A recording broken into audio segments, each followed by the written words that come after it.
Hi, I'm Adam Cook and I'm the director of The Motherfucker with the Hat.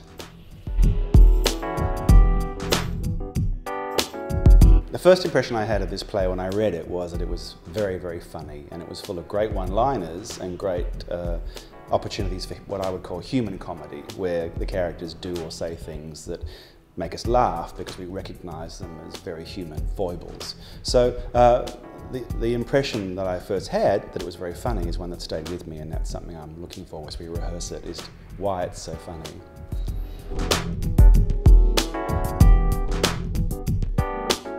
Well, my first impression was that it was very funny, and in a sense it was a situation comedy about drug addicts.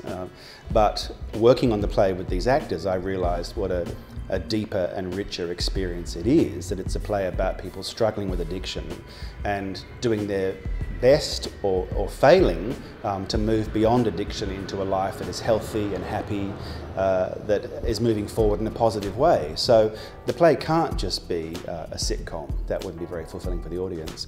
And so what I've been very happy to discover with the actors is just how moving it is, and how you find yourself rooting for all of the characters at some point in the play, and very grateful that none of it's happened to you.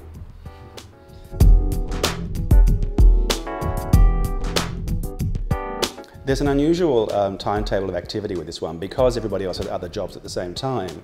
We're only rehearsing 3 days a week, so there's sometimes a 2 or 3 day gap between meetings, which is in a way better than the roller coaster of working 5 days a week, 10 till 6, where no one's really very well rested when they come to work each day because you've worked on it at night as well. But with this one, because people have had a bit more percolation time to think about the role, to think about the scenes, and to come in with fresh ideas, there's a bit more room to breathe and think in depth rather than think fast. Although, of course, some of the great decisions come out of instinctive responses to the play. But I think not working relentlessly has made it a more relaxed experience.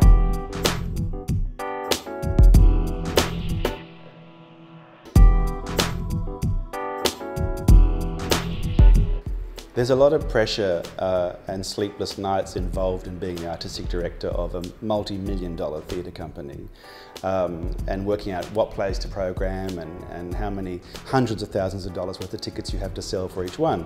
It was very liberating to come back to Sydney, and the first thing I was offered was to work with an independent company who were doing great work, where there was none of that pressure. The pressure is still the same to do a wonderful job and to create a fantastic production that everybody wants to come and see.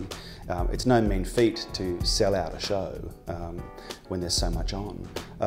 But with a piece like this, with wonderful actors and a fantastic play, it's been a pure delight to work on a piece where the spotlight's not on me at all as the person making decisions, and to come back to where my whole career started, which was a profit share production where it's not about making money, it's about hooking up with people who are excited and inspired and really want to create wonderful opportunities for themselves, and ask you to be part of that. And if there's any money at the end, well, so be it, but you're not doing it for that. And it's lovely to think that that's how my career started, and here I am about to turn 50 and I'm doing it again. And it's just as enriching and exciting as any, you know, multi-million-dollar show I might have been doing before this.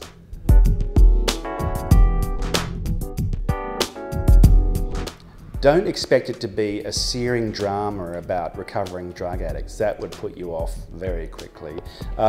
It is a play about people finding a way forward through dark times, but it's wrapped in a very comedic kind of cloth, and full of great one-liners and incredibly vigorous, imaginative dialogue, and full of potty-mouthed dialogue. So if you like a bit of profanity, you're gonna get your motherfucking wish.